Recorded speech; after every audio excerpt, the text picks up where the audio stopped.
Assalamualaikum warahmatullahi wabarakatuh.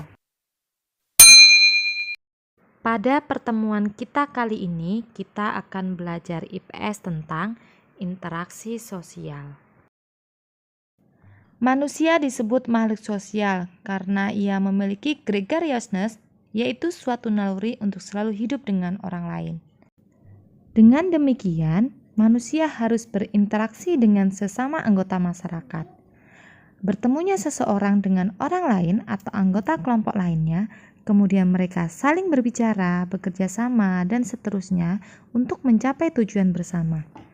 Kegiatan ini dapat dikatakan sebagai proses interaksi sosial.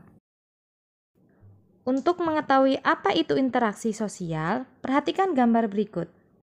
Gambar 1, terlihat dua siswa saling bersalaman. Ini termasuk hubungan antara individu dengan individu. Gambar 2, ada seorang guru yang sedang mengajar di kelas. Ini termasuk hubungan antara individu dengan kelompok. Sedangkan gambar 3, ada beberapa siswa yang sedang bersalaman dengan beberapa guru. Ini termasuk hubungan antara kelompok dengan kelompok. Dari gambar tersebut dapat disimpulkan interaksi sosial berupa hubungan antara individu dengan individu, antara individu dengan kelompok, dan antara kelompok dengan kelompok. Jadi, pengertian interaksi sosial adalah hubungan timbal balik antara individu dengan individu, individu dengan kelompok, dan kelompok dengan kelompok. Dalam interaksi sosial, hubungan yang terjadi harus dilakukan secara timbal balik oleh kedua belah pihak. Artinya, kedua belah pihak harus saling merespon. Jika yang satu bertanya, maka dia menjawab. Jika diminta bantuan, dia membantu. Jika diajak bermain, dia ikut main. 2. Syarat interaksi sosial. Interaksi sosial tidak terjadi begitu saja. Syarat terjadinya interaksi sosial ada dua, yaitu adanya kontak sosial dan adanya komunikasi. Jadi, tanpa adanya kedua syarat itu, interaksi sosial tidak akan terjadi.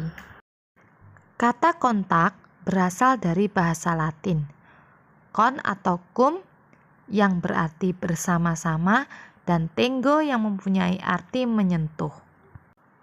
Kontak sosial dapat terbentuk apabila terdapat respon dari pihak lain. Saling berjabat tangan, melempar senyuman, dan bertatap muka menunjukkan contoh kontak sosial. Berdasarkan proses berlangsungnya, kontak sosial dibedakan menjadi dua. Kontak sosial langsung atau primer dan kontak sosial tidak langsung atau sekunder. Contoh kontak sosial primer atau langsung adalah dengan cara berjabat tangan, berbicara. Sedangkan contoh kontak sosial tidak langsung atau sekunder contohnya melalui telepon, SMS, surat, chatting, dan lain-lain. Sedangkan komunikasi dapat diartikan sebagai kegiatan penyampaian pesan dari seseorang kepada orang lain, baik secara langsung maupun tidak langsung. Dalam kegiatan komunikasi, orang yang menyampaikan pesan disebut komunikator, dan orang yang menerima pesan disebut komunikan. Contoh komunikasi adalah saat siswa bertanya kepada guru dan guru menjawab pertanyaan siswa, maka telah terjadilah komunikasi. Kontak dan komunikasi menjadi syarat yang penting bagi terwujudnya interaksi sosial. Misalnya, kita ketemu dengan orang Inggris lalu berjabat tangan. Orang Inggris berbicara dengan bahasa Inggris dan kita berbicara dengan bahasa Indonesia. Untuk itu, agar terjadi kontak dan komunikasi yang baik, kita harus mampu menyesuaikan diri dengan lingkungan sekitar.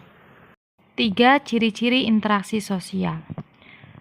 Tidak semua tindakan manusia disebut interaksi sosial. Suatu tindakan manusia dikatakan sebagai interaksi sosial apabila memiliki ciri-ciri sebagai berikut. 1. Jumlah pelakunya lebih dari seorang, biasanya 2 atau lebih. 2. Berlangsungnya secara timbal balik.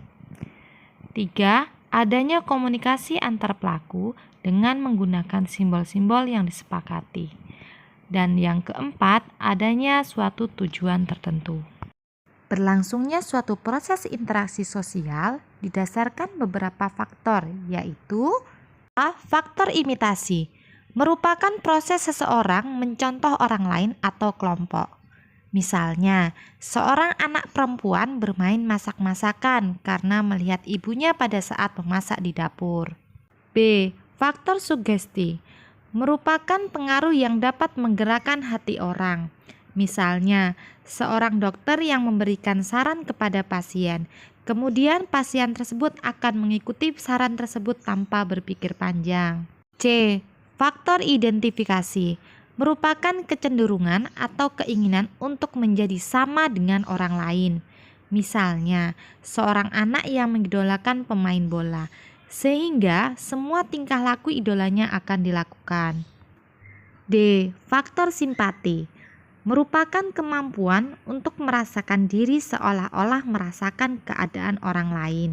Misalnya, pada saat ada tetangga terkena musibah, kita ikut merasakan kesedihannya, bahkan ikut membantunya.